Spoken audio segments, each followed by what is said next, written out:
derechos de los defensores de los derechos humanos. Principalmente son dos: la promoción y preservación de los derechos humanos al interior de su comunidad. Es por ello que les comentaba que cualquiera de ustedes puede ser un defensor de los derechos humanos. El niño que está ahí en un futuro puede defender los derechos humanos de su población, y espero que crezca en un mundo donde se le permita su completa libertad y la actividad en sí misma, y no se vea amenazado por diferentes grupos que se ven amenazados por su actividad, porque al generar actividades como el narcotráfico, como el secuestro de personas, un defensor de derechos humanos se vuelve una piedra en el zapato, si me permiten un comentario coloquial de mi país, y que tiene que ser eliminado, porque no existe un diálogo, no existe una manera de llegar a una etapa de paz donde se proteja a esa persona, sino que simplemente se guía a esta misma para que se elimine y puedan seguirse propendiendo estas actividades delictivas. Es aquí que se hace fundamental que en este tipo de foros académicos internacionales o nacionales se tenga que hablar de este tipo de temas, porque no se puede seguir invisibilizando la actividad de los defensores de derechos humanos en perjuicio de su misma labor. Porque no solamente basta con que la Corte Interamericana emita sentencias diciendo que los estados tienen diferente cantidad de obligaciones y que tienen que proteger los derechos convencionales de su mismo estado, sino que al interior de los estados y en consonancia con el artículo 1 y el artículo 2 convencional tienen que adoptarse las medidas para que dentro de la jurisdicción interna estos derechos sean palpables. Como ellos mismos lo han expresado, no solamente basta con que una norma exista, con que exista un aparato judicial que en papel cumple con este tipo de labores, si dentro del esquema de la actividad misma de su mismo estado no se puede evidenciar que así mismo ocurra. Es de allí que al interior de mi estado, y como se ha evidenciado en diferentes estados de América Latina, no se ha podido volver palpable este tipo de derechos, y se siguen condenando a los estados por la omisión a sus obligaciones convencionales una y otra vez. Pero lo que se tiene que llegar es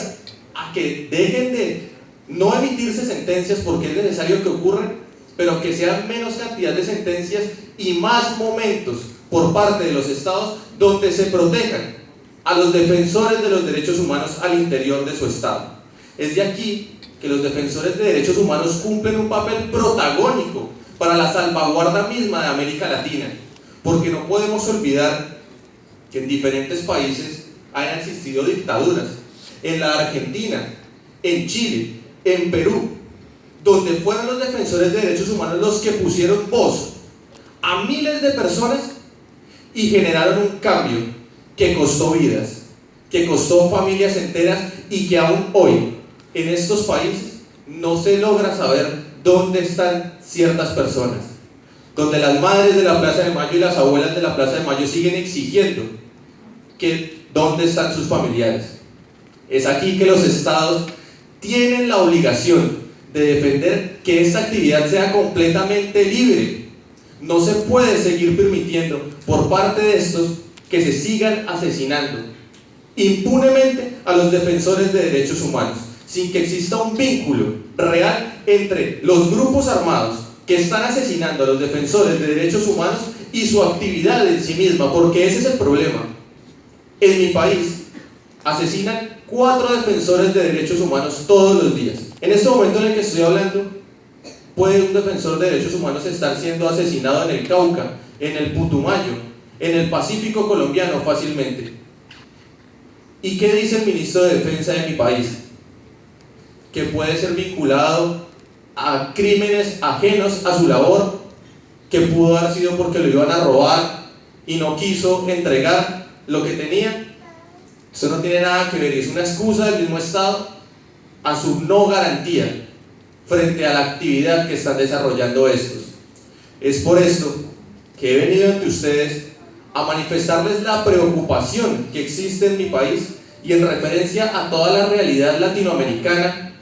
de la realidad que se vive en sí misma frente a los defensores de derechos humanos, porque no solamente podemos esperar a que una persona sea asesinada, es que desde el momento en el que existe una amenaza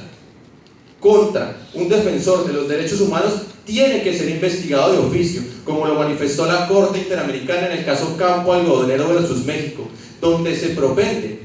que la prevención como parte de las obligaciones convencionales del Estado tiene que ser un eje fundamental. No pueden permitir a que las cosas ocurran para que el Estado actúe. Tienen que prevenir la ocurrencia de esos actos. Y si saben que hay una generalización y una sistematización en la acción contra los defensores de derechos humanos, tienen que tomar cartas. No solamente basta con que el Ministerio del Interior o el Ministerio de Justicia o el Ministerio de Defensa en mi país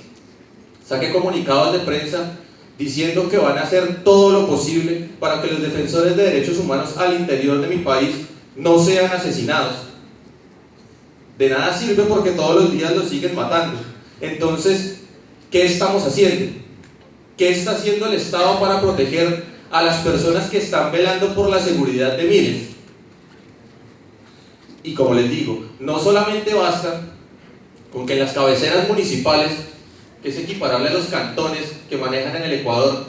pongan militares y pongan policía.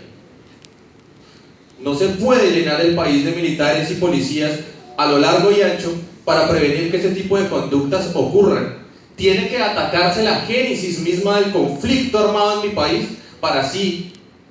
delimitar la actividad de ellos mismos y proteger a los defensores de derechos humanos al interior de mi Estado.